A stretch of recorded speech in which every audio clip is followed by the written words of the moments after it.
Hello, friends. It's an honor to be here. Tina, my arm feels much better after your invitation. I am David Hickson. I'm the assistant head of school currently at the school. I'm in I think it's my 18th year here. The first 14 of those, my wife and I and family lived on campus. And a few years ago, we had the opportunity to move off campus to a home of our own, which turned out to be just a wonderfully convenient commuting distance by bicycle for getting to work. So, an Ignite presentation should be about something that I'm passionate about, and I'm passionate about bicycles, have been my entire life. So why am I so passionate about something that many people regard as a toy or recreational hobby? Well, what if I told you that with one activity you could fight global warming, live longer, be healthier, be happier, save money, and know your neighborhood and neighbors better? That's a pretty good deal, isn't it? That's a nice list. So commuting by bicycle, or perhaps at least replacing some of your weekly errands in the car with a bicycle ride, can bring about all of these benefits. So first, let's get something out of the way early here. As far as current statistics allow us to know, traveling by bicycle is really no more dangerous than driving. And if one factors out accidents involving children, people who bike after dark, perhaps without adequate lighting, and so forth, it's likely that traveling by bicycle is statistically safer than traveling by car.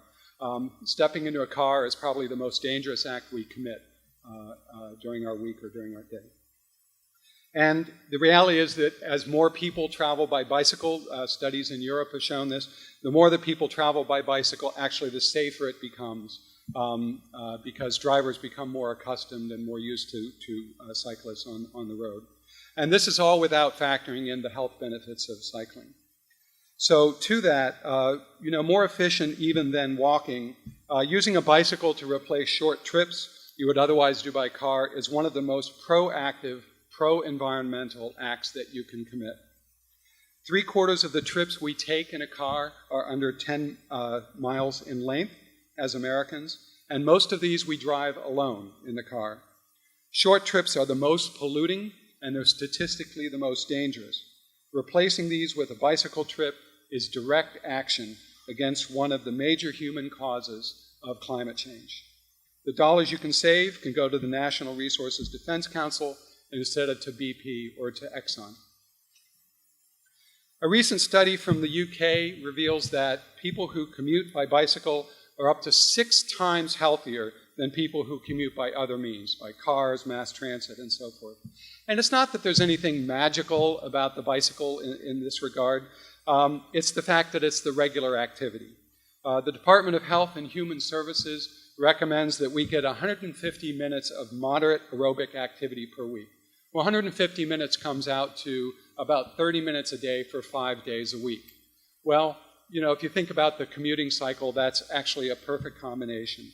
Commuting by bicycle combines a necessary daily task with this kind of moderate aerobic activity and directly addresses virtually every major cause of death by disease: diabetes, heart disease, stroke, cancer, respiratory ailments. And it's cheaper than a gym membership. Anecdotal information from people who bicycle to work reveals that they frequently feel more connected to their communities if they bicycle to work. Studies of urban environments and driving patterns show that children who are driven to school are not only less knowledgeable about their neighborhoods and their surroundings, but there's evidence that these children lag behind their peers in cognitive development related to observation, awareness of surroundings, spatial and temporal understanding of their environments. We know that the brain develops based on the stimulation it receives. So just think about the level of stimulation that a child receives sitting in the back of an SUV day to day, closed up in the bubble of a car, versus a more active form of getting to school, bicycling or walking to school. And by the way, emerging research about the connection between physical activity and academic achievement is really compelling, but that's a different Ignite talk. So I commute by bicycle for all these reasons. However, I realized the other day, while riding my bicycle to work, that one of the main benefits I gain from riding to work regularly is that it provides me a space to question my scripts and examine my scripts. Well, what do I mean by scripts? I think we have two kinds of scripts. We have inherited scripts. Those that are provided us by parents, our teachers, the media, starting at our earliest age. These are our biases, the stereotypes that we learn, the assumptions we make about the world, and especially about other people.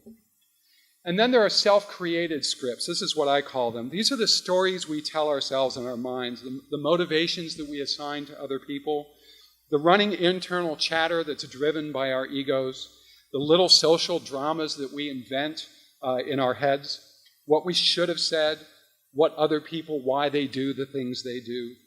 One of my scripts, for example, is the explanation I provide myself when I'm on my bicycle, and a driver passes me a little bit too closely, that they're always driving a luxury sedan, except when they're driving a pickup truck, and then they're always driving a pickup truck. So these are the kinds of scripts, that's the stories we tell ourselves. Riding my bicycle gives me a space and a time to examine these scripts, the assumptions that I make about people and about our world, to declaw these scripts, to disempower them, and to release their grip on my view of reality. Riding my bicycle allows me to go off script. So what do you do to go off script? I recommend you try riding a bike to work. Thanks.